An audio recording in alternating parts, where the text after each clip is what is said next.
Claro. Bienvenidos a Exploración Fílmica, un podcast en el cual yo, Santiago Duque, junto al autor Matos, entrevistaremos a personas destacadas en el mundo de la realización cinematográfica. En el episodio de hoy nos complace tener a Mateo Vendesky, director argentino nacido en Buenos Aires, el cual ha hecho películas como El Método Tangalanga, Los Miembros de la Familia y Acá Adentro, entre otras. Bueno, Mateo, mucho gusto. Gracias por aceptar nuestra entrevista. ¿Cómo estás? Muy bien, gracias a ustedes por la invitación, chicos. Queríamos preguntarte principalmente por tus inicios, por el inicio de tu carrera y dónde estudiaste, si es que estudiaste, y qué obstáculos te fuiste encontrando con la carrera de la dirección. Bueno, yo estudié en la Universidad del Cine, en la FUC, y hacia el final de la carrera, o sea, yo hice bueno, la carrera de dirección de cine, me empezaron a agarrar ganas de como de filmar algo. Yo había hecho algunos ejercicios durante la carrera, no había hecho, por ejemplo, no había hecho casi curriculares, o sea, los cortos curriculares que uno filma, no había hecho casi cortos durante la carrera, pero hacia el final me agarraron ganas de filmar algo. Y, y pensando, como bueno, decía, bueno, ¿qué hago? ¿Hago un corto? ¿Hago otra cosa? Se me ocurre juntarme con un grupo de amigos y filmar una película. Fue muy arrebatado, muy así, como un gran salto, ¿no? De vuelta, no tenía ni tanta experiencia de rodaje, pero sí tenía como un hambre, unas ganas de hacer algo. Entonces, con un grupo de amigos, algunos equipos de la FUC, también en ese momento estaba todo bastante revolucionado porque empezaban a aparecer las cámaras de fotos que filmaban en relativamente buena calidad, ¿no? Aparecían las 7D de Canon, como unas cámaras que hasta ese momento era impensable, ¿no? Como viniendo el video que se veía feo, aparecen estas cámaras que tenían como una calidad de imagen y un tamaño y una accesibilidad que hacían de pronto todo mucho más, volvían más cercana a la posibilidad de filmar algo entre amigos. Entonces, con unos ahorros que yo tenía eh, y estos amigos, nos lanzamos a filmar una película muy rara que yo había escrito como pensando en hacerla toda con voz en off. Que bueno, se terminó, es una película que filmamos en 2011 y terminamos así, o sea, la filmamos, no, perdón, la empezamos a preparar en 2011, la filmamos en 2012 y la terminé en 2013. Esa película se llama Acá Adentro, es una película que hoy la veo y es claramente un ejercicio casi universitario, pero tiene como ese deseo, ese empuje, esa eh, desprolijidad incluso de ese momento, ¿no? Como unos amigos filmando como podían, sin un mango aparte, porque de vuelta eh, me acuerdo que en ese momento yo tenía ahorrados 11.000 pesos, que bueno, no era nada que ver con lo que son 11.000 pesos hoy, pero tampoco era el presupuesto para filmar una película entera. Eh, pero bueno, es una película que ocurre o transcurre toda dentro de la cabeza de su protagonista. Es como una especie de investigación sobre la neurosis obsesiva. Eh, y bueno, y filmé eso. Esa película tuve la suerte enorme de que se estrenó en Bafisi, en la competencia internacional de Bafisi en 2013. Y bueno, hubo algo de eso que por un lado me daba muchísimos nervios, porque imagínense, yo tenía en ese momento 23 años. Y, y de pronto se exponía este material, que era un material aparte como bastante íntimo, al que yo sentía que me exponía mucho ante un montón de gente. Entonces era una mezcla entre nervios, pero una vez digo de nervios, pero también de un entusiasmo enorme, de decir, bueno, hice esto y esto se va a mostrar y de pronto hay gente que se ríe, o sea, yo veía la sala y la gente respondía a la película Y hubo algo de eso que me alimentó ese entusiasmo, ¿no? Como que me dijo, bueno, yo puedo hacer esto, eh, puedo seguir haciéndolo y puedo mejorar esto, lo que no me gusta de esto que hice, como que hay algo que a mí me gusta mucho, una idea que creo que le dice a Ira Glass, no me acuerdo, tengo que buscar bien de quién es la cita, es muy conocida, pero que dice que cuando uno está empezando, se enfrenta a un problema, que es que uno sabe lo que le gusta, uno empieza a desarrollar un ojo, todavía es por ahí un ojo que no está tan entrenado, pero sí que se da cuenta de qué son las cosas que a uno le gustan. Y como sabe cuáles son las cosas que a uno le gustan, también tiene el ojo para darse cuenta que lo que uno hace no está a la altura de eso que uno está haciendo. Entonces hay como una especie de valle entre lo que a uno le gusta y lo que uno puede hacer en ese momento. Y ese valle obviamente es muy frustrante. Uno lo ve y dice, bueno, yo veo las películas que me gustan, veo cómo se ven, veo cómo funcionan, veo cómo están los actores, como un montón de cosas que tienen que ver con hacer la película. Y uno ve lo que hace y dice, bueno, por ahí tiene estas fallas, tiene estos problemas, yo me doy cuenta, pero no los puedo resolver todavía. Y atravesar ese valle toma tiempo, pero solo se lo puede atravesar con la práctica. O sea, uno tiene que seguir trabajando y seguir haciendo cosas para que de a poco se vaya cerrando y lo que uno hace se parezca a lo que uno quiere hacer. Entonces, bueno, después de acá adentro, yo me quedo entusiasmado, me quedo con ganas de hacer cosas y decido desarrollar otro largometraje. Digo, bueno, voy a hacer un largometraje con el Instituto de Cine, o sea, voy a hacer una película un poco más profesionalmente, entre comillas, ¿no? Como yo venía de vuelta, de filmar con amigos, con una cámara de fotos, que eso después trajo un montón de problemas, porque si bien era revolucionaria esta idea de poder filmar con una cámara chiquitita, con lentes de cámara de fotos, etcétera, etcétera, eran cámaras, por ejemplo, que en ese momento filmaban en formato comprimido, filmaban en H264, entonces era imposible de postproducir ese material, era como un material con un montón de limitaciones. Desarrollo un proyecto con el que empiezo a explorar el mundo de los laboratorios, empiezo a explorar el mundo del desarrollo de guión, que es algo que yo nunca había hecho, ¿no? Como trabajar un guión, retrabajarlo. Pero no lo puedo financiar ese largometraje. O sea, lo financiamos lo desarrollamos con una amiga, pero nunca lo pudimos financiar. No conseguimos fondos afuera. En ese momento, el Inca tenía primera vía, segunda vía. No me acuerdo, ya ni me acuerdo la vía, fue hace 1000 años. Pero bueno, no pudimos financiar la película y en un momento decimos, bueno, nos pasamos un año, mandando a los laboratorios, trabajando en guión, etcétera, etcétera, pero decimos, che, no conseguimos plata para hacerla. ¿Qué hacemos? Y para mí eso fue como una especie de volver al primer casillero, ¿no? Como decir, bueno, ¿qué hago? También con la frustración de no poder financiar un proyecto, de estar aprendiendo sobre la marcha, ¿no? Como de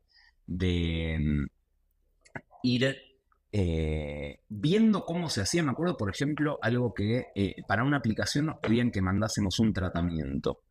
Y yo nunca había hecho un tratamiento. Yo ni siquiera sabía que era un tratamiento, porque si bien la formación como director de cine es muy completa, hay un montón de cuestiones prácticas que tienen que ver, por ejemplo, con aplicaciones a fondos, etcétera, etcétera, que en ese momento no habíamos visto. Después yo fui docente en la universidad durante muchos años, o sea, di clases, 8 años de producción ejecutiva y me ocupé de enseñarle a los alumnos y las alumnas todas estas cosas que a mí me había costado tanto entender. Pero bueno, en ese proceso de aprendizaje, de intentar financiar la película, me choco con una frustración muy grande, que bueno, no pudimos hacerlo.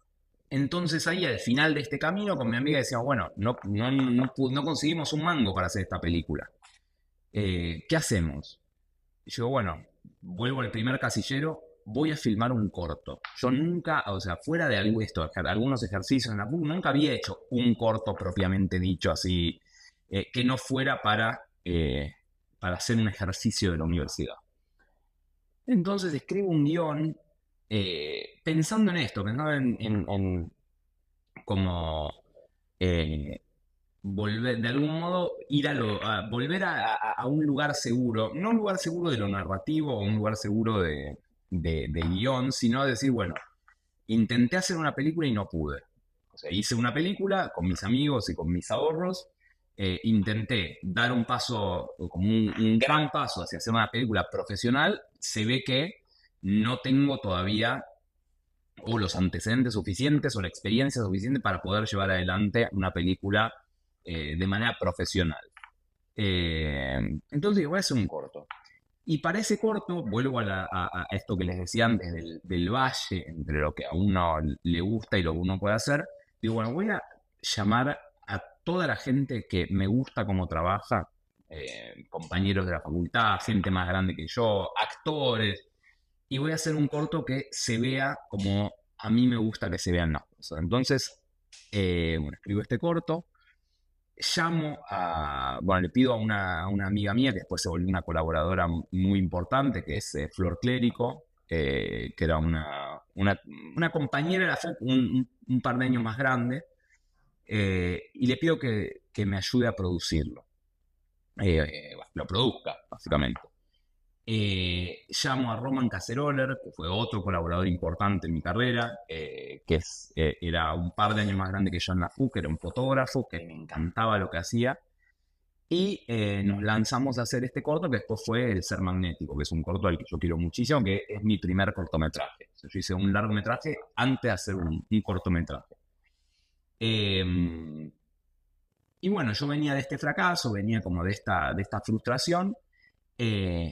Hago el corto a mí me gusta mucho como queda, o sea, al final empiezo a sentir esto que les decía, che, di un paso hacia adelante en poder hacer que las cosas que hago se vean más como las cosas que me gusta como se ven. Y ese corto lo terminamos de vuelta, todo con un grupo de colaboradores y un equipo técnico que después fue muy importante, o sea, con quienes colaboré en un montón de cosas. Bueno, Flor Clérico, Román Caceroler, Ana Godoy en el montaje.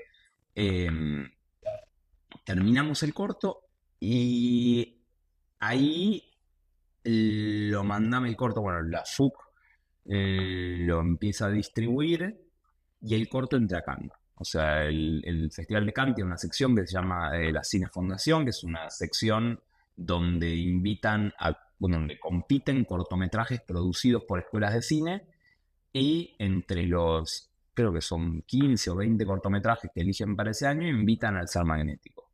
Y eso para mí fue un punto de quiebre, totalmente en mi carrera. Hubo, como siempre en estas cosas, una cuota muy grande de suerte, imagino, ¿no? Porque es como, se tienen que dar se tienen que alinear muchas variables para que una película entre a un festival. Una de ellas es la suerte.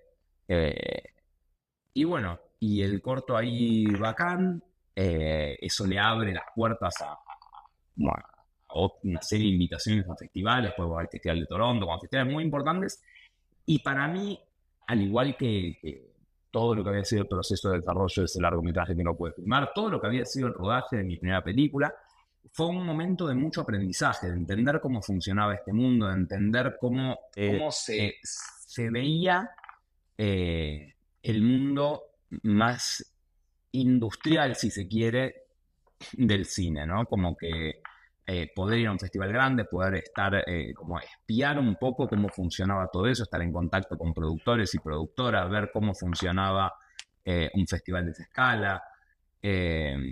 La verdad es que fue muy nutritivo, ni hablar de lo divertido que fue estrenar el corto, como que eso le dio un espacio que estuvo buenísimo. Después el corto fue a Bafisi. Y bueno, eso me dejó con un entusiasmo muy grande. Yo sentía que ahora sí, con este empujón, tenía que desarrollar otro largometraje, ¿no?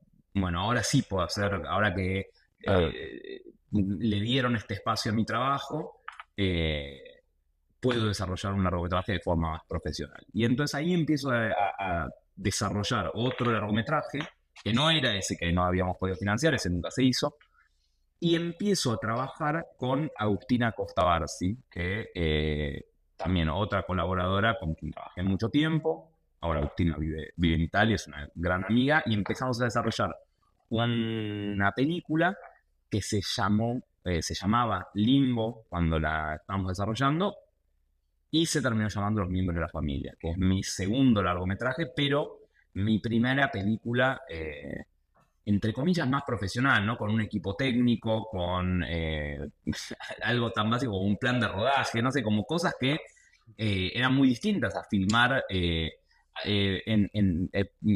días salteados con mis amigos, sin tener las locaciones, como una cosa mucho más artesanal, que fue un proceso de vuelta, de muchísimo aprendizaje, pero no se parecía tanto a un esquema de rodaje más profesional. Entonces, en 2015 empiezo a desarrollar esta película. Fue una película que tomó varios años poder filmar, o sea, Los miembros de la familia la filmamos recién en 2018. En el medio, bueno, conseguimos el apoyo del Inca, fuimos al foro de coproducción del Festival de San Sebastián, como que fuimos armándola dentro de un esquema más tradicional de financiación de la película. Y entre 2015 y 2018, que fue cuando la filmamos, por un lado trabajé mucho en ese guión, o sea, fui a laboratorios, a residencias, que ahí me viene a la cabeza una frase que me dijo una vez Hernán Musalupi, que es un productor y amigo que fue muy importante para mí, o sea, una persona que a mí me enseñó mucho y a quien quiero mucho al día de hoy, que me acuerdo que una vez él me veía muy ansioso cuando estaba desarrollando este largometraje que no pude filmar. Y me acuerdo que Hernán, que había sido profesor mío y siempre fue muy generoso conmigo, me dijo: vos vas a empezar a vivir esto con menos ansiedad cuando entiendas que estar haciendo la película también es hacer la película. Y eso para mí fue una enseñanza increíble, porque es verdad, efectivamente, estar desarrollando la película, estar trabajando en el guión, estar yendo a estos laboratorios, estar aplicando a residencias, yendo, si uno tiene suerte, a esas residencias, trabajar para mejorar el guión, mostrar los avances, retrabajar en colaboración con los productores, etcétera, etcétera. Todo eso también es hacer la película. Entonces, bueno, entre 2015 y 2018, que filmamos Los miembros de la familia, yo trabajo ese guión, de vuelta, voy a una residencia de Estados Unidos, me paso un tiempo escribiendo en una residencia que llamaba la McDowell Fellowship.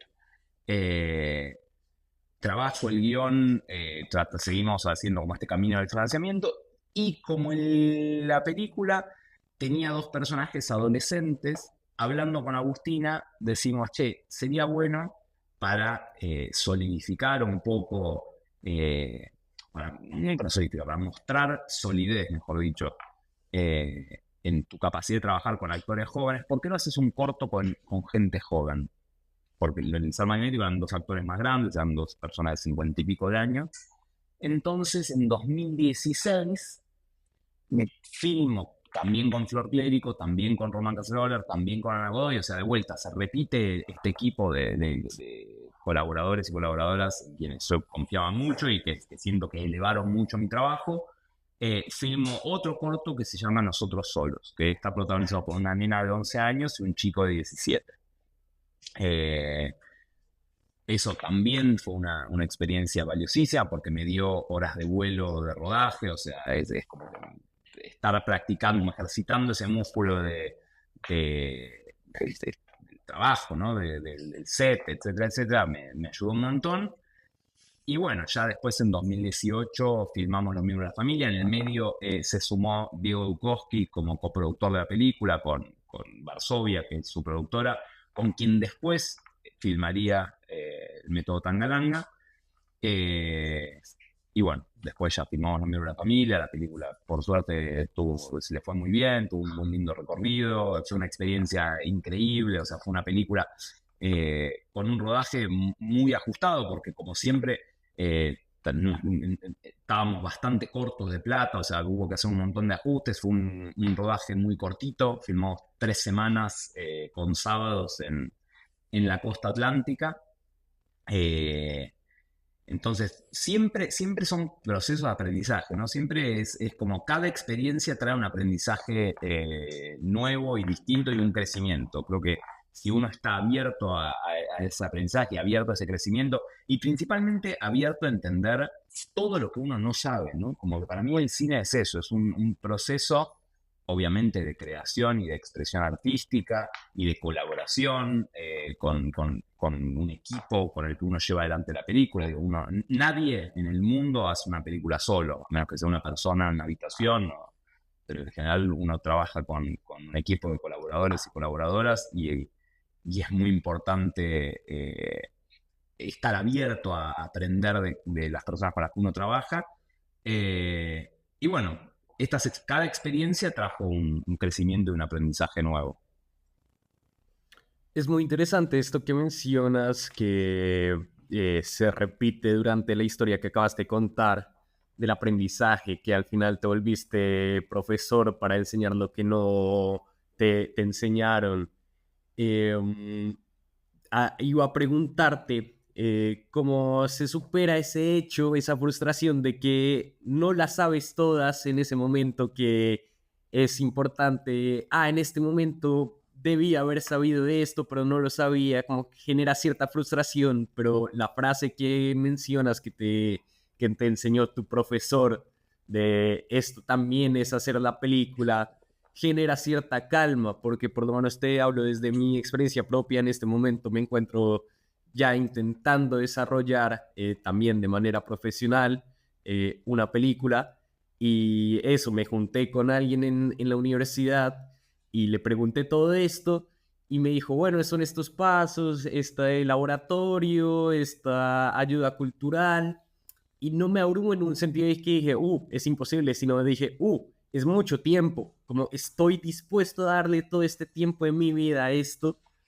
pero se me vino encima el mundo en el sentido de, ok, no es salir y grabar, puedo hacerlo como cortometrajes, como tú lo hiciste en tu primera película, pero también es plantearte, sentarte, mucha paciencia, y ahí era la pregunta a la que quiero reformularte. ¿Cómo encontraste esa paciencia? ¿Cómo es llevar estos proyectos de tan largo tiempo? Y una pregunta adherente sería, ¿cómo fue ese lapso de desarrollo en sí? ¿Cómo podrías adentrarte un poco más en esa etapa que siento que es la que se olvida? Siempre decimos como, bueno, hacer una película es la previa, el rodaje y el post, y realmente siempre se olvidan los dos factores también más importantes, diría yo, que es el desarrollo y la distribución. Entonces, por ahora quisiera preguntarte más que todo sobre esa etapa de desarrollo, cómo la viviste desde tu primera película hasta los intentos fallidos, todo eso, cómo fue ese desarrollo ya profesional de llevarlo a laboratorios, y también qué es una residencia, que te adentres un poco más a ese tema, por favor. Bueno, el tema de la ansiedad es letal, o sea, es un trabajo, un trabajo en proceso, no tengo la respuesta para eso porque el cine es una disciplina que toma mucho tiempo, o sea, llevar adelante los proyectos es algo que consume, no diría consume, sino que insume mucho tiempo. Y eso es algo que lamentablemente es parte constitutiva de esta disciplina, ¿no? Como que los proyectos toman años en salir adelante y uno tiene que aprender a manejar esa ansiedad, pero no tengo la respuesta a cómo manejarla porque sigo teniéndola. O sea, si fuera por mí, escribiría un guión y me gustaría filmarlo al día siguiente, pero también hay algo que uno va aprendiendo, que es que ese tiempo es valioso también, porque los proyectos cuando descansan van sedimentando, se van consolidando en lo que es, o van consolidando lo que es su núcleo artístico, si se quiere, y uno va pudiendo trabajar, entender de qué se trata la película, trabajar ese guión, y eso lamentablemente requiere tiempo, porque muchas veces uno tiene que dejar descansar los materiales, tiene que trabajarlos con otras personas, tiene que verlos desde otra perspectiva para encontrar la mejor versión posible de esa película que uno está haciendo. Entonces creo que cuando uno empieza a factorear estas cuestiones o a incorporar estos factores dentro de la ecuación, se vuelve más fácil llevar el proceso, ¿no? Esta ansiedad, estas ganas de hacer de salir a filmar. Eso por un lado. Pero bueno, es así. Toma tiempo y hay que bancársela. Por más que uno le cueste, yo creo, estoy convencido de que hay algún tipo de aprendizaje en eso. Hay algo valioso en que tome su tiempo, en que uno esté obligado a dejar descansar el guión, que esté obligado a tener que revisarlo, que esté obligado a tener que reescribirlo, porque algo de esa dinámica hace crecer al proyecto.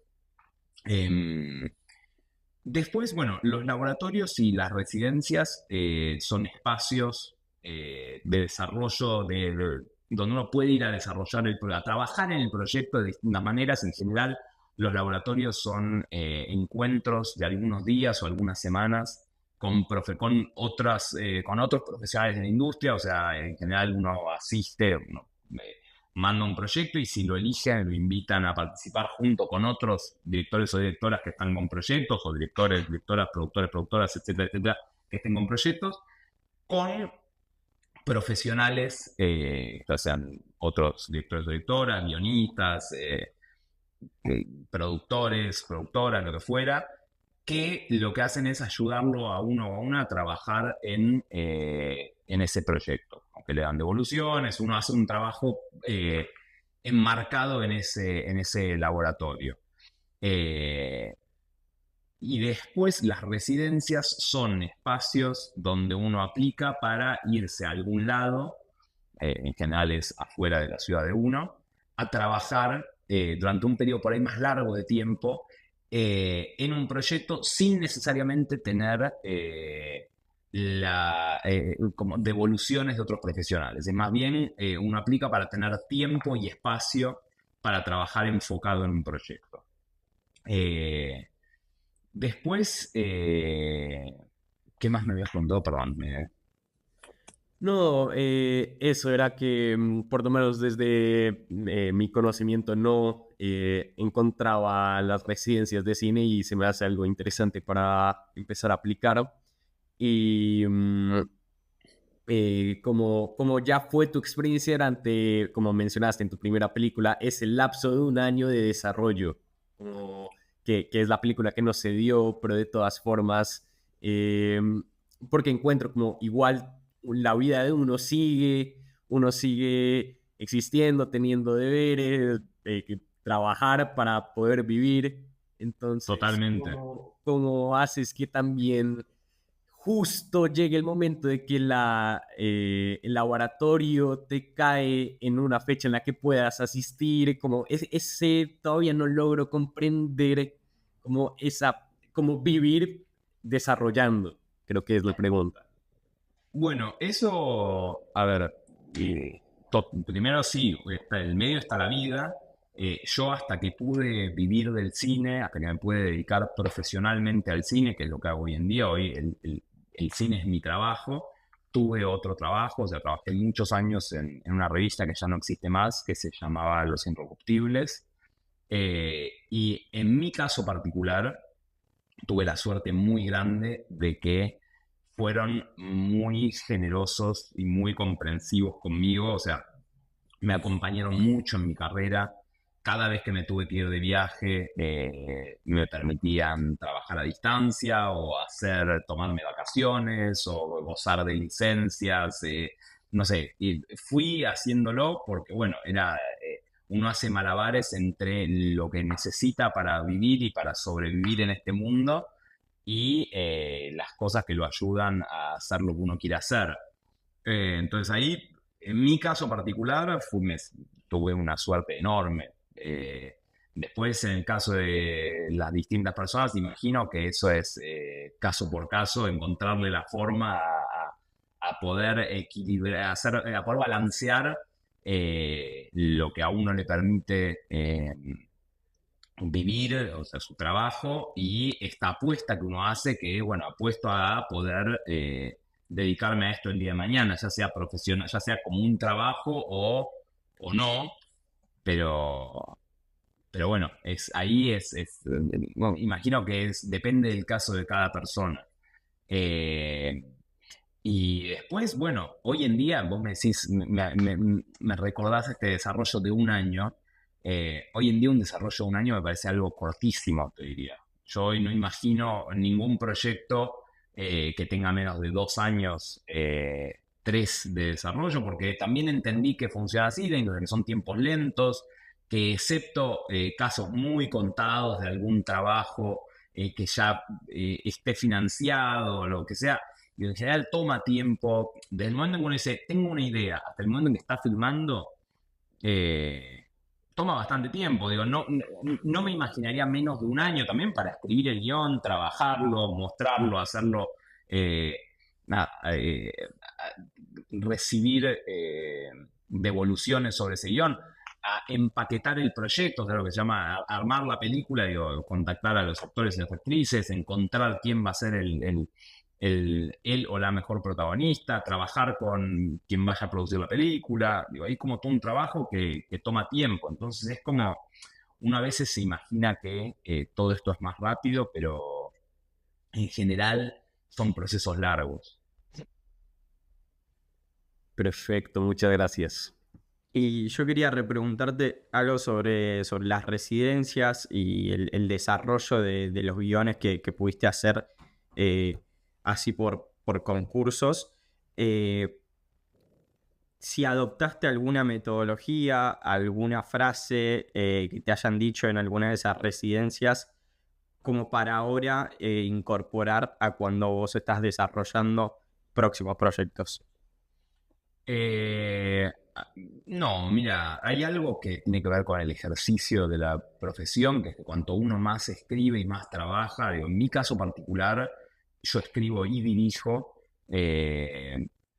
entonces digo, cuando uno más hace algo, más ojo empieza a tener, o si uno está abierto a aprender de lo que le pasa, en general eh, empieza a conocer un poco mejor la actividad y empieza a conocerse mejor los vicios a uno mismo. Es decir, bueno, acá es donde suelo pifiarla, acá tengo que poner más atención, a esto funciona mejor así. También uno, a medida que filma más cosas que escribió, se empieza a dar cuenta de eso, empieza a ver dónde, como encontrarle un poco más el shape a la disciplina. Pero después siempre es escritura y reescritura y dejar descansar los materiales y digo, no hay mucho secreto ahí. Y sí, estar abierto, yo creo, encontrar colaboradores, para mí fue muy importante en los últimos años empezar a coescribir. Yo antes escribía solo. Es como durante mucho tiempo trabajé sin co-guionistas y hace ya un par de años empecé a trabajar en colaboración y me ayudó muchísimo, hizo crecer. Yo creo a ver, no sé si los guiones serán mejores, yo creo que sí, pero no me corresponde a mí decirlo. A mí me gustan mucho más desde que coescribo con otra gente. Eh, pero seguro que la práctica de escritura es radicalmente mejor de que coescribo. Hay algo para mí de compartir el proceso de escritura que lo vuelve más permeable a la aparición de nuevas ideas, a que aparezcan más rápido los problemas. También algo que para mí es muy importante del proceso de escritura, vos me preguntabas, Lautaro, de si hay alguna metodología, es estar abierto y encontrar un grupo de personas en quien uno confíe y compartir el guión, ya sea, digo, para mí es muy importante trabajar cerca con los productores en general. Digo, yo creo mucho en esto de que el cine es un trabajo en equipo, entonces escuchar lo que estas personas a las que uno confía tienen para decir. Digo, no hablo de distribuir el guión como si fuera un panfleto y escuchar opiniones de todo el mundo, porque todo el mundo tiene miradas éticas y estéticas distintas y puede ser medio confuso, pero sí elegir un grupo de gente en quien uno confíe y escuchar las devoluciones y hacer una escucha atenta y honesta, ¿no? Porque muchas veces es muy difícil, uno tiene la guardia un poco alta, uno instintivamente quizás lo que sale es pensar, bueno, esto lo escribí, entonces es lo que me salió. Por ahí un montón de mecanismos de defensa frente a no querer ver los problemas que tiene lo que uno escribe. Y en general, a menos que uno sea, no sé, una especie mira, ni se me ocurre el ejemplo, pero en general lo que uno escribe tiene problemas. Y hay que estar abierto a ver esos problemas y estar abierto a escuchar. Yo no digo escuchar todo lo que uno le dice, lo que uno recibe, porque las personas de vuelta tienen miradas distintas y hay cosas que uno puede decir, bueno, esto para vos es un problemático, pero es una decisión que yo tomo. Pero incluso en ese caso es algo bueno tener que defender una idea.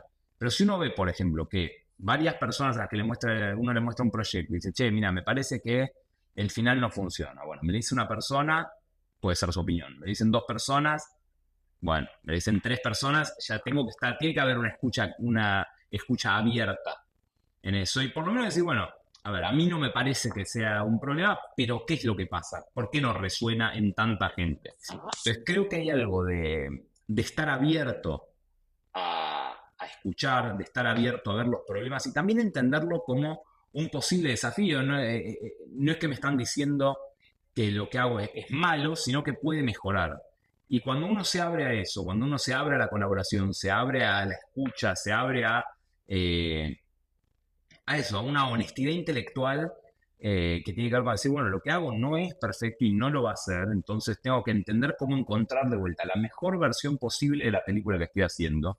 Creo que los proyectos crecen y mejoran y también se vuelve más, se dinamiza el proceso a partir del cual uno puede encontrar la mejor versión posible de la película que está haciendo.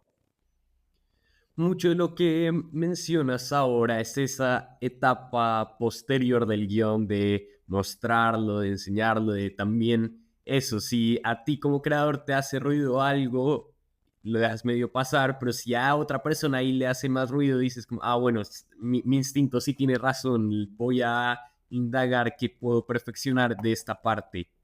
Pero queríamos también preguntarte cómo es la dinámica de escribir entre varias personas, cómo lo tomas tú, porque también siento que, por lo menos en nuestra generación, hay un poco de ego en el sentido de, yo soy el autor, yo escribo el corto, la película, lo hago yo, pero a veces la gente se olvida del rol del guionista, que por algo está ahí, que realmente tiene más herramientas que uno como director, como para hacer más potente el guión de manera escrita y eso luego te va a permitir venderlo mejor. Queríamos preguntarte eso, si tus compañeros son también solamente guionistas o también son directores y guionistas y cómo llevas esta metodología de trabajo con ellos. Mira, vuelvo sobre esta idea que decía antes de nadie hace una película solo. Yo coincido con lo que vos decís, que obviamente hay un componente muy grande de ego. Es una industria atravesada por el ego y está bien que así sea, porque bueno, creo que todas las artes tienen un elemento de ego. Pero es muy importante entender esto que decía, que nadie hace una película solo. El cine es una disciplina colaborativa y cuanto más uno colabora, cuanto más uno se enfoca en encontrar el mejor equipo para esa película y uno trata de disolver ese ego y decir, bueno, voy a poner a la película por delante de todo esto. ¿Qué quiero? ¿Jugar a ser un genio o hacer la mejor película posible? Y son 2 cuestiones que se contraponen la una a la otra, porque si uno quiere ser un genio y uno se quiere encerrar en uno mismo, es, no diría seguro, pero muy probable que sufra la película, que la película sea peor. ¿Por qué? Porque las películas, estos organismos vivos que se nutren del trabajo en equipo, crecen cuando cuando se trabaja en colaboración. Crecen cuando uno como director o directora entiende que el rol no es el de tener el de diseñar todo y llevar todo adelante uno mismo, sino a ser un líder de un equipo y aprender a escuchar a ese equipo y aprender a elegir a los mejores colaboradores para hacer esa película y escuchar a esos colaboradores y darle espacio a esa gente y trabajar con ellos y ellas para que la película crezca. Entonces, para mí eso es un aprendizaje central, como algo yo por lo menos veo la dirección así, que es dirigir es aprender a trabajar en equipo, es elegir el mejor equipo posible, liderar ese equipo, desarrollar un instinto, como algo de decir, bueno, lo autoral va a estar dado por ese instinto, por esto que siento de decir, acá tengo que soltar, acá tengo que sostener esta idea, acá tengo que dejarla ir porque es verdad que esto que me traen es mejor y creo que uno crece, por lo menos como director, en tanto uno aprenda por un lado, a escuchar más y por otro lado, a seguir, a entender ese instinto, a afinar ese instinto. Después, bueno, esto que les decía, yo creo que siempre mi trabajo, este valle del que les hablaba antes, ¿no? Como este valle de cuando uno empieza, que existe entre lo que uno hace y lo que uno quiere hacer, se fue cerrando a medida que me fui rodeando de gente que admiraba, de gente que consideraba talentosa. Entonces, para mí, muy rápidamente aprendí el valor de la colaboración. Con la escritura fue algo un poco más lento, porque esto que les digo, uno viene, quizás porque viene de estudiar la teoría de los autores, esta idea de, bueno, vivimos en una época, o por lo menos los últimos 60 años del cine, muy enfocada en la figura del director o de la directora, y está esta idea como de, bueno, de la mirada autoral, y en realidad la mirada autoral tiene que ver justamente con todas estas decisiones que uno o una toma, no con tener todo adentro de una cabeza, sino con ser la persona que puede liderar y afinar ese instinto y armar el grupo de colaboradores y como que siento que la idea de una especie de genio que lleva adelante solo todo un proyecto, le hizo mucho daño a la práctica cinematográfica, o por lo menos a las ideas con las que uno sale de la universidad. Entonces, para mí también fue un aprendizaje liberarme un poco de eso. Y de vuelta, cuando empecé a colaborar, por ejemplo, en los guiones, a trabajar, yo trabajé mucho con Nicolás Schuchman, que es un amigo, un guionista talentosísima, con quien encontramos una dinámica de trabajo que nos resulta y que nos gusta y que hace crecer los proyectos. Entonces, hay algo ahí que también tiene que ver, depende de el grupo, la dupla o el grupo de guionistas. No es una cosa en la que una forma le cabe a todo el mundo. Más bien es encontrar la dinámica. Hay gente, por ejemplo, que le gusta que le entreguen, no sé, trabajar y que otro escriba. Hay gente que coescribe, hay gente que se divide el trabajo. Digo, son dinámicas casi como puede haber una dinámica de pareja o lo que sea. Es imposible decir, bueno, ¿cómo se hace esto como si fuera un molde? Es encontrar colaboradores en los que uno confíe, encontrar personas con un equilibrio entre que tengan pensamientos y una visión del mundo parecida a la de uno, pero que también tengan una visión propia que ponga en crisis la de uno y la haga crecer. Es como, no es fácil, pero bueno, es cuestión de probar y ver. Claro. Y está silenciado el auto. Queríamos ahora meternos un poco más de lleno en tu obra y nada, preguntarte principalmente por si hay alguna si pensás que hay alguna herramienta principal para contar las historias de manera más efectiva, de llegar más fácil al espectador. Obviamente cada película es un caso, pero si hay algo que crees que es primordial para poder contar mejor tus historias, totalmente subjetivo, digo. Ya sea si hay El cuadre, el lente, la composición, como tu manera favorita. Es que es una mezcla de todo. O sea, mi manera, yo creo que, como decías recién Lautaro, es absolutamente subjetivo. También depende mucho del tipo de película, de qué película está haciendo uno en cada momento. No es lo mismo, digo, yo he hecho películas más comerciales como El Método Tangaranga, películas ultra independientes como Acá Adentro. O sea, es como depende de cada proyecto lo que uno quiere transmitir y de qué manera y lo que uno está buscando. Yo no es igual el guión del Método Tangaranga que el guión de Los Miembros de la Familia, porque justamente tienen búsquedas distintas.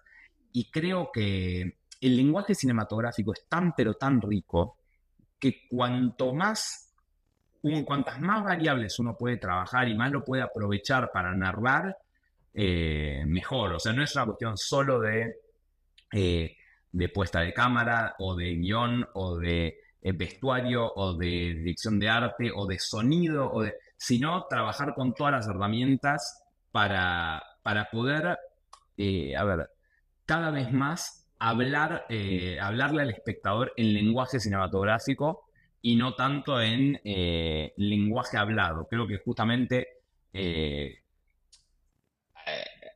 hay una idea por ahí, más del lado de los espectadores que del lado de uno como profesional del cine, de que las películas son los diálogos, la parte hablada, ¿no? Como que si uno le pregunta a alguien que no se dedica a esto, va a decir, bueno, me gustó la historia, me gustó, por ahí puede decir, me gustó cómo se veía, eh, me gustaron, no sé, los personajes, pero digo, uno va entendiendo que para lograr eso en el espectador le tiene que hablar en lenguaje cinematográfico. Uno puede expresarse de un montón de maneras dentro de la película y eso es lo más interesante del cine, como la riqueza del lenguaje cinematográfico, donde yo voy a contar que el personaje está triste a través, digo, el guión va a contar que el personaje está triste, pero yo también voy a contar que está triste a través de dónde pongo la cámara, de cómo está vestido, de la forma en la que se ve ese momento de la historia, de cómo se escucha, de la música, del color pregnante en esta secuencia, de la posición de cámara, o sea, hay un millón de variables que yo puedo usar y esa es la riqueza del lenguaje cinematográfico. Creo que incluso yo puedo jugar a subvertir lo que están diciendo los personajes, que esto lo dice mucho Hitchcock, ¿no? Como que digan una cosa, pero que yo muestre que están pensando otra, que están haciendo otra, y eso lo puedo mostrar a través del uso del lenguaje, de la forma en la que uso el lenguaje cinematográfico. Creo que eso es lo más interesante del cine y uno tiene que apuntar a usarlo de la forma más completa y más rica posible, ¿no? Como aprovechando todas las posibilidades que me da. Son realmente infinitas las variables que me ofrece el lenguaje cinematográfico para incluso sin que los personajes digan una sola palabra, estar contando algo. Yo creo que una película, cuanto mejor funciona, menos necesita de los diálogos, ¿no? Como que si una película uno la puede ver en mute y la entiende, eso habla de que la película hace un uso aprovechado del lenguaje cinematográfico. Eso es algo a lo que uno debería apuntar, creo yo. Claro, y ya hablando de un caso más en específico, eh, te queríamos preguntar cómo llevaste de manera respetuosa una biopic y de qué formas te diste libertades para trabajar mejor la narrativa. Bueno, nosotros tuvimos la suerte con el método Tangalanga de tener mucha libertad. O sea, yo le agradezco muchísimo a Diego Koski, el productor, por el gesto de confianza que tuvo conmigo. Diego, bueno, nosotros con Nicolás hicimos una reescritura del guión, esto que les contaba hace un rato, ¿no? Yo entro al proyecto, es un proyecto que nace del productor, no es un proyecto que desarrollé yo desde cero, y cuando me incorporo le propongo reescribir el guión, ¿no? Había un primer guión escrito, entonces le propongo hacer una reescritura y hacemos esa reescritura con Nicolás.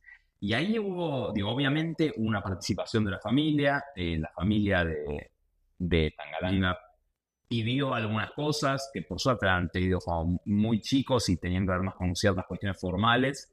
Nosotros las tomamos, pero fue un proceso muy fluido. O sea, ya, a ver, hay algo que tiene que ver con aceptar hacer la película y sumarme al proyecto, que parte de la base de un respeto hacia la figura. O sea, ahí esa cuestión del respeto estaba desde el vamos.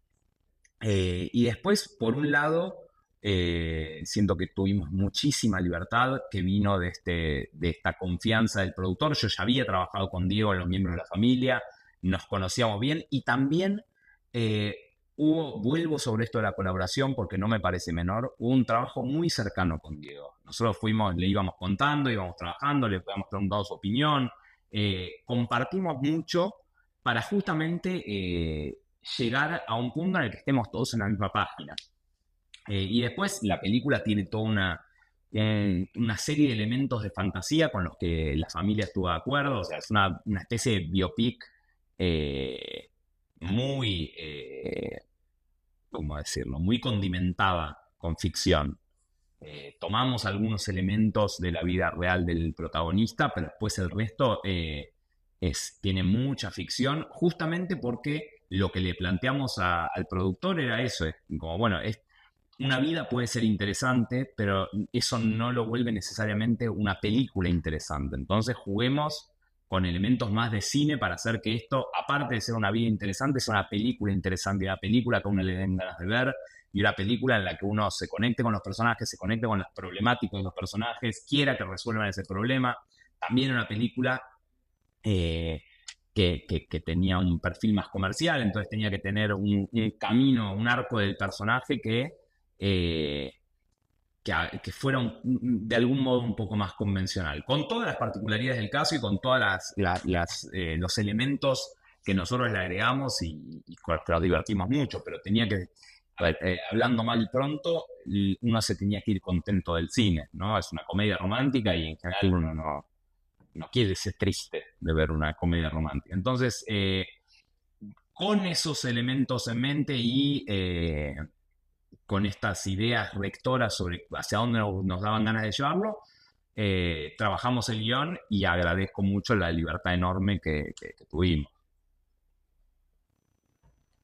Con eso que dijiste, de que además de haber trabajado sobre la historia de vida de Tangalanga, ustedes pudieron condimentar a la historia con lo que se les ocurría y este recurso fantástico. Yo quería preguntarte en particular por este recurso fantástico, de la charla de Silvio Soldán, con todo este sonido que le escucha. Quería preguntarte, ¿cómo abordaste el tema de lo fantástico? ¿Cómo te pusiste a pensar sobre la noción tuya que tenés del fantástico?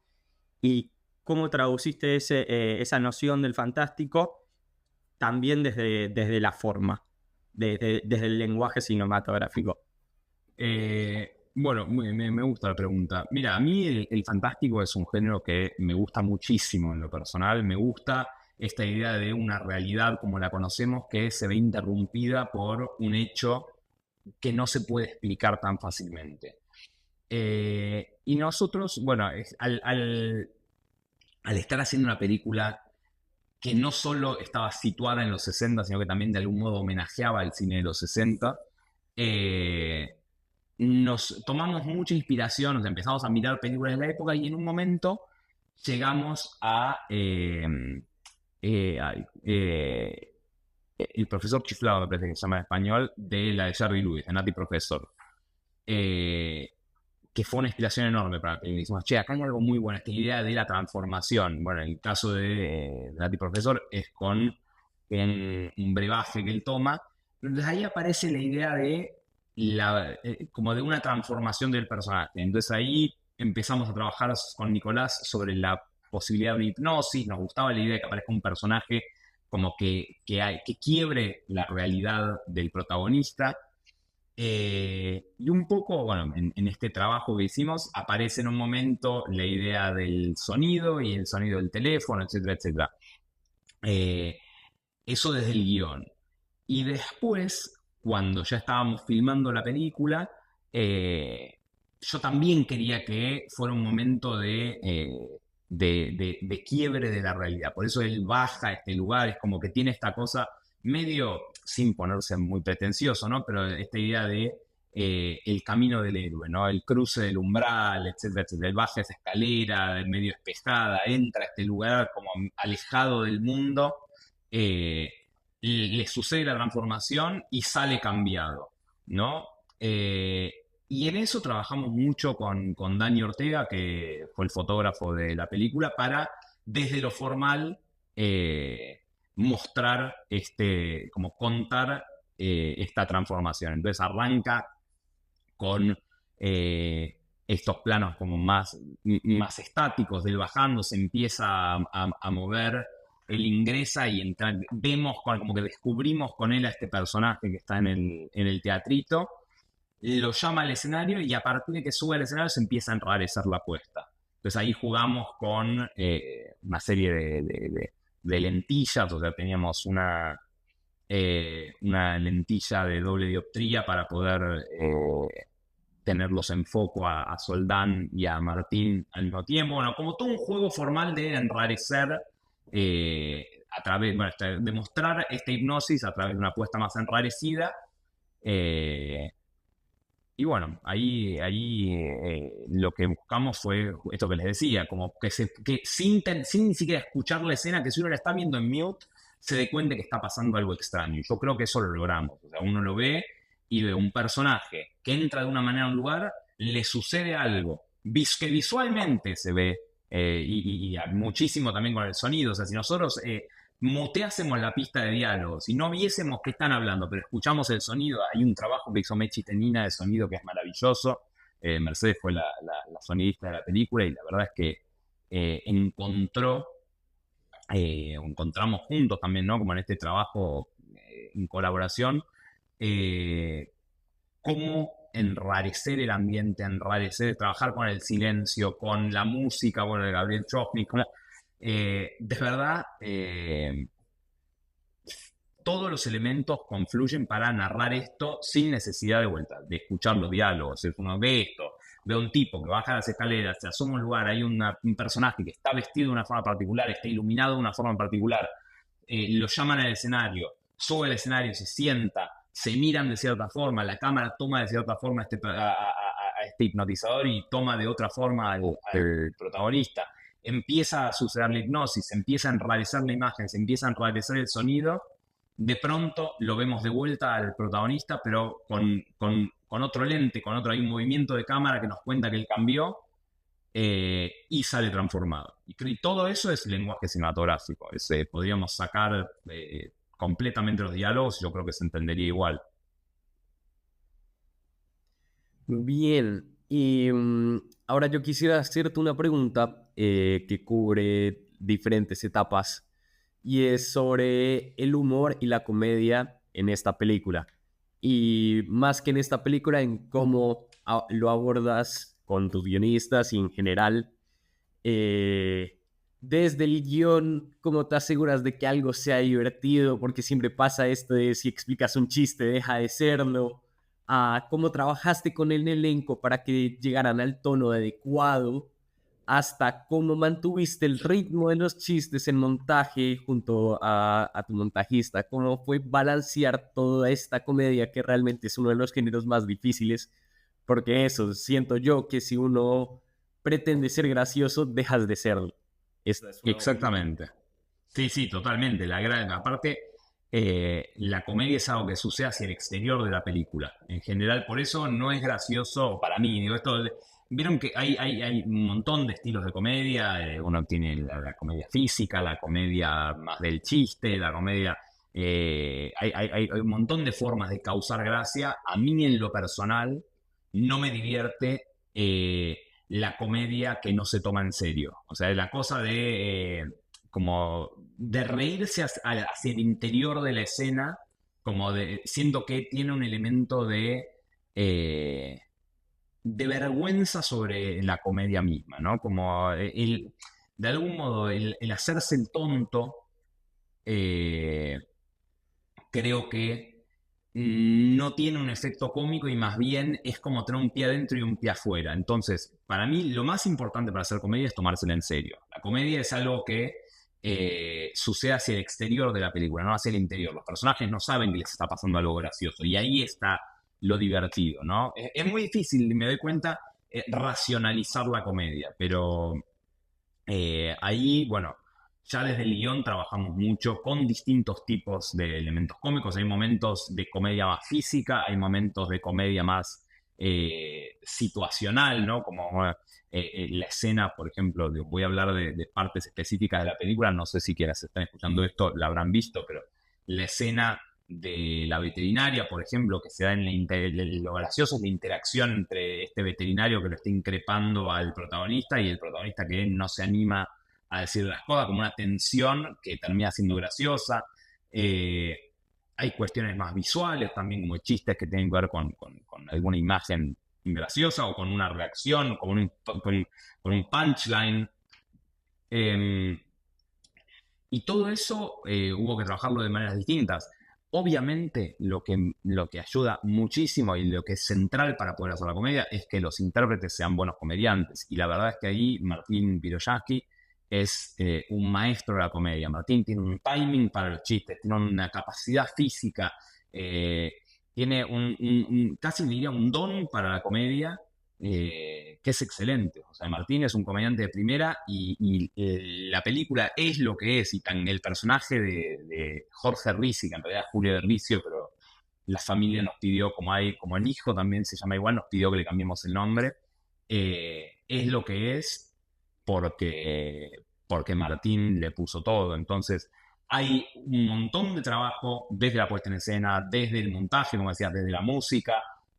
También tuvimos, bueno, Federico Rothstein, que es el montajista de la película, es un gran montajista de comedia, o sea, tiene algo de timing, de silencios, de trabajo con esperar al punchline en algunas escenas o encontrar la mejor forma de mostrar una cosa, que es espectacular. Pero todo eso no hubiera funcionado si los actores, digo, si Martín, Juri Silverberg, Alan Sabaj, Machín hace un papel que para mí es desopilante, pero es todo estos actores y actrices que son maravillosos. Entonces, parece que soy un disco rayado, ¿no? Como que repito todo el tiempo lo mismo, pero realmente todo lo que se ve en la pantalla es producto de la conjunción de un montón de personas que ponen su talento y colaboran y se encuentran en un resultado final. Yo creo que el rol del director también, mi trabajo como director, es lograr encontrar el tono para que ese encuentro suceda, para que no estén los actores en tonos distintos, no estén, como que no desentone nada, ¿no? Pero después, si no está esa interpretación, ese trabajo, nada funcionaría. Sí, estamos completamente de acuerdo. Es muy importante poder llegar a esa conjunción con las personas y que todos estén entregando su mayor nivel. Y es una presión, ¿no? Como ves a todos trabajando con toda. ¿A ti como director te presiona de cierta forma o te impulsa más a dar tú la milla extra, el doble de lo que puedes hacer? Es que yo creo que es al revés. Yo creo que el rol del director es justamente, es el primero o la primera que setea el tono de ese trabajo. O sea, es uno el que dice, el que marca esa melodía. Bueno, acá vamos a ponerlo todo o acá vamos a darlo así nada más. Y eso arranca desde mucho antes de empezar a filmar, ¿no? Como que creo que ahí justamente está el trabajo del director, decir, setear el tono en el que se va a trabajar. Nosotros hicimos un trabajo de ensayos muy fuerte antes de la película, todo el trabajo con con el equipo técnico arrancó mucho antes, y ahí es donde uno empieza a marcar el tono y marcar cómo va a ser esa melodía y a generar el espacio para que todos den lo mejor de sí. Pero digo,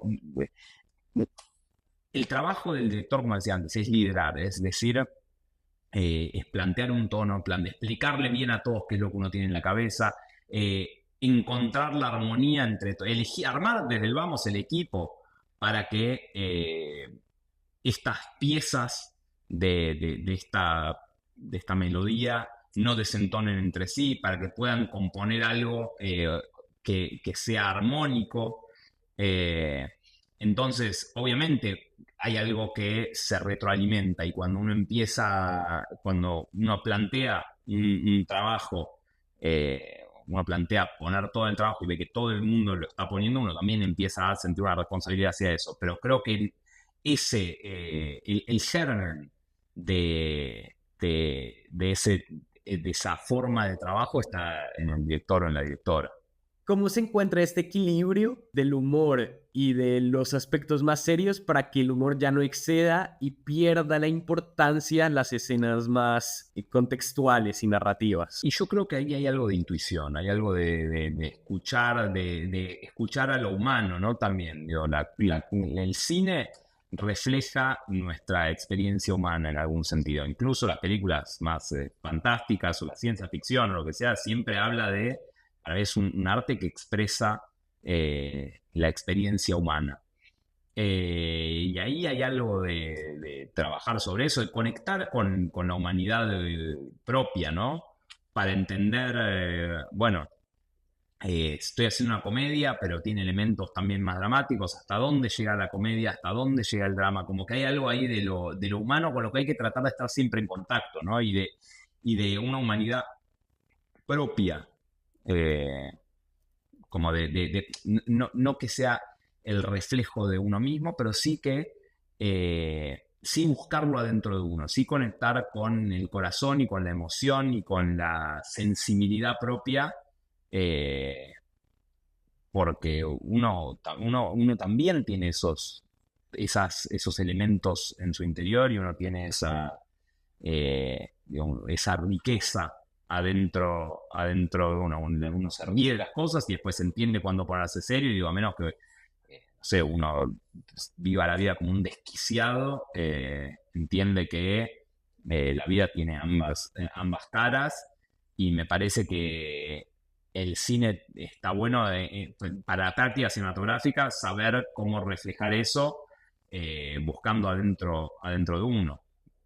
Pero es intuitivo, creo. O sea, eso es una intuición que uno va desarrollando. Decir, bueno, hasta acá funciona esto, hasta ahora hay que bajar un poco.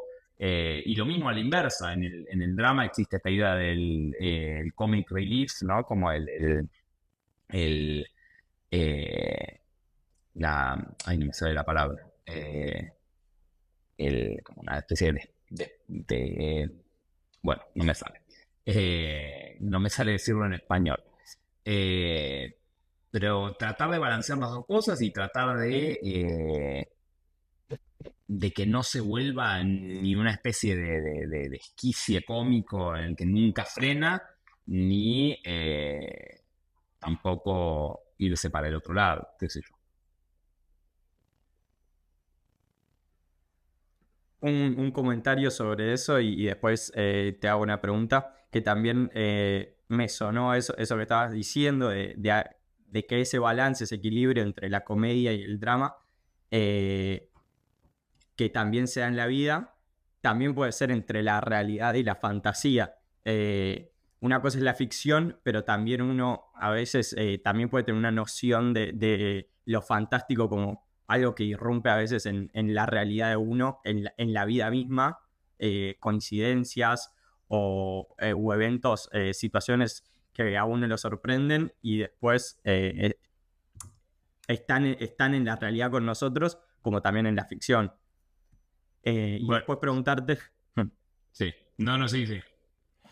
Y después preguntarte sobre Acá Adentro, tu primera película, y esto que comentabas también algo al principio. Ahí te propusiste trabajar una voz en off. Yo quería preguntarte en específico, también cómo abordaste ese recurso, porque hay mucha teoría sobre la voz en off. Está esto de debe acompañar a la imagen, debe diferenciarse de la imagen, debe ser una prosa más narrativa, debe representar al personaje. ¿Cómo abordaste vos para Acá Adentro y cómo sentís que trabajarse la voz en off?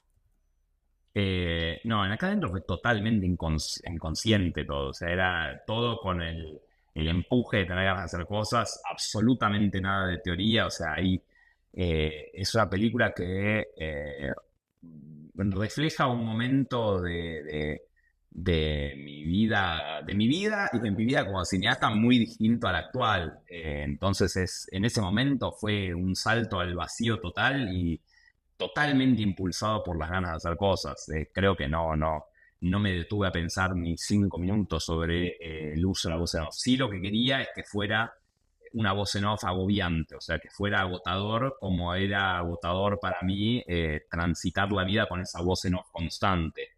Pero más allá de eso, no lo pensé tanto desde el punto de vista cinematográfico. Siento que fue como un hacer más atolondrado en algún sentido, que después me sirvió para pensar en relación a eso. Y con el tiempo, a ver, hoy en retrospectiva, 11 años después de haberla estrenado, yo me fui inclinando cada vez más hacia el uso del lenguaje cinematográfico y menos hacia el uso del lenguaje hablado, si se quiere, ¿no? Entonces, hoy en día, creo que si tuviera que usar la voz en off, me gustaría que de algún modo subvierta la imagen, ¿no? Pero esto te lo digo hoy, 2024. Siento que si uno tiene elementos que son redundantes en la película, hay algo de una cuestión de economía de la narración que me lleva a pensar que es mejor quedarse con uno de los elementos narrativos y en ese balance para decidir con cuál quedarse, me quedaría con el que sea visualmente más interesante hoy en día. En ese momento no lo pensé. En ese momento quería hacer una película que hablara de la experiencia de transitar una neurosis obsesiva, pero no pensé para nada, o sea, como te digo, era un momento muy, si bien estaba terminando la carrera, era un momento muy temprano de mi práctica cinematográfica, entonces no tenía las herramientas que tengo hoy para pensar sobre un montón de cosas. Estaba aprendiendo y fue un aprendizaje enorme hacer la película, pero no hice un análisis formal, más allá de ciertas cuestiones de vuelta, medio intuitivas que tenía, que hoy las veo y digo, mirá cómo pensé esto, pero era más una intuición que algo más digerido y más pensado. Para ir cerrando, tenemos dos últimas preguntas. Queríamos preguntarte, así como en general, cómo veías la situación, el panorama del cine argentino en este momento, con la situación del Inca. Nada, preguntarte qué opinión te merece el asunto. Es pésima. Estamos en una situación de crisis absoluta.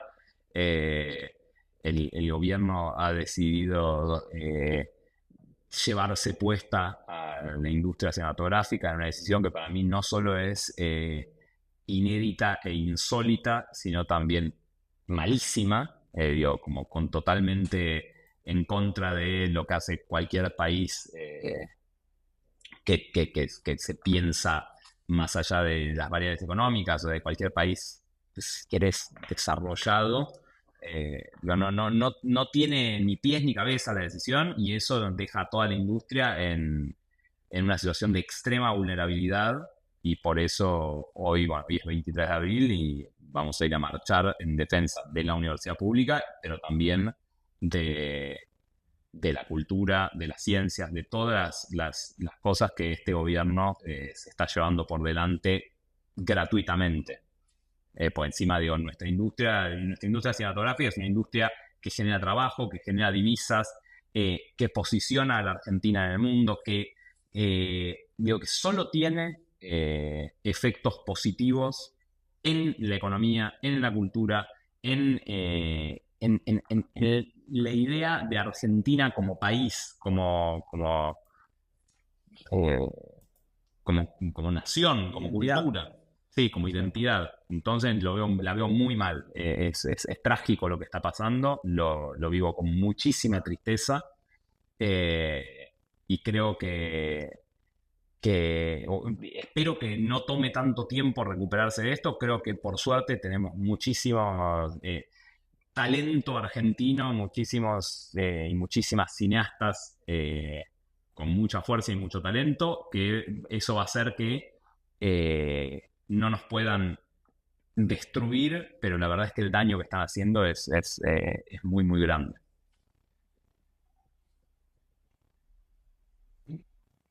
Bueno, ya para terminar, en una nota un poco más alta, queríamos preguntarte, ya para cerrar, si todavía tienes una película que ves hoy en día y te sigue maravillando y sigues volviendo y la sigues teniendo inspiración, y además de eso, si tienes algún consejo para alguien o que te hubiera gustado escuchar cuando estabas empezando para ser director hoy en día. Bueno, la primera pregunta, muchísimas películas. No sé, por ejemplo, El Exorcista de Friedkin para mí es una obra maestra, es una película maravillosa que la vuelvo a ver y cada vez que la veo le encuentro cosas nuevas, me encanta, es una película que descubrí de grande. A mí me daba mucho miedo el cine de terror cuando era chico y más de grande lo empecé a mirar y empecé a valorarlo, y en particular el cine de terror de los 70s y 80s, que me parece que es muy valioso, pero hay un montón de películas. Digo, la conexión con el cine, creo que en muchos casos, o por lo menos en el mío en particular, en el de muchos colegas y amigos, nace desde un lugar más emocional, ¿no? Como uno después intelectualiza la relación con el cine y a medida que uno se va dedicando a esto y empieza a estudiar el lenguaje cinematográfico, etcétera, etcétera, la vuelve más mental. Pero hay una conexión emocional que es lo que a uno en general lo lleva al cine cuando es chico, cuando uno se enamora de esto, que sigue estando. Entonces hay un montón de películas que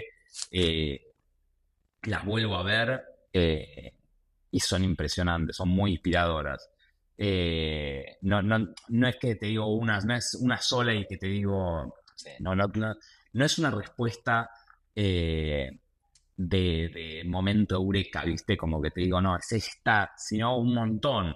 Déjame pensar, porque aparte es difícil pensar una en particular así que vuelva a ver El Exorcista. Me pasa que cada vez que la veo digo, che, esto es impresionante. Todo lo de Friedkin me parece a mí, él me parece uno de los grandes directores de la historia.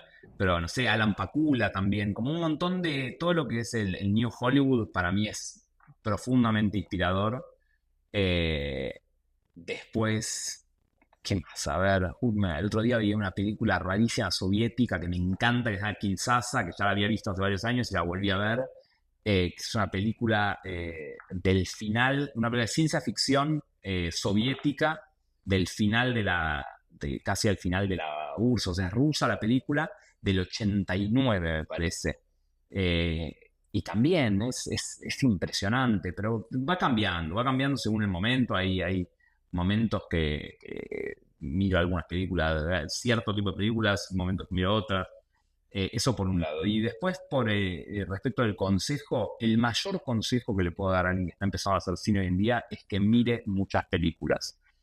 Cuando uno empieza a hacer cine, o cuando uno hace cine, no cuando uno empieza, cuando uno hace cine se está parando en los hombros de gigantes. O sea, esta es un arte bastante joven porque tiene apenas 130 años, pero se hizo mucho antes que uno empiece a hacer. Y está bueno ver películas, está bueno entender qué es lo que se hizo. Aparte es un pozo del que uno siempre puede seguir sacando agua, ¿no? Como que uno ve películas y es una lección en humildad ver películas. Uno cree que se está teniendo una idea original y va para atrás y mira y dice, mira, esto ya lo habían hecho y lo habían hecho espectacular. Y eso no quiere decir que uno no lo tenga que hacer, sino que entender de dónde viene todo ayuda a que las ideas tengan un peso específico más grande, ¿no? A que las ideas propias, en vez de creer que uno está inventando la pólvora y dice, bueno, esto ya lo hizo tal, pero entonces yo le puedo agregar esto, puedo trabajarlo de esta manera. Y después, digo, que vean muchas películas y que se desembaracen de la idea de la originalidad. Hay mucho que ya se hizo y creo que lo que va a ser original, el trabajo de cualquiera, es el filtro o el tamiz de lo propio, de la voz propia. Entonces, me parece más importante tratar de encontrar una voz propia, tratar de encontrar una voz genuina dentro de cada director o directora, más que decir, bueno, voy a hacer algo que no haya hecho nadie nunca. Que también, digo, eso está bien, pero si lo van a hacer, háganlo con una voz, con la voz que encuentren dentro suyo. Eso sería mi consejo. Excelente, Mateo. De verdad, muchísimas gracias por haber aceptado la entrevista y fue un placer aprender de ti. Bueno, gracias a ustedes. Muchas gracias por invitarme. Un placer. Y bueno, nos vemos en el cine.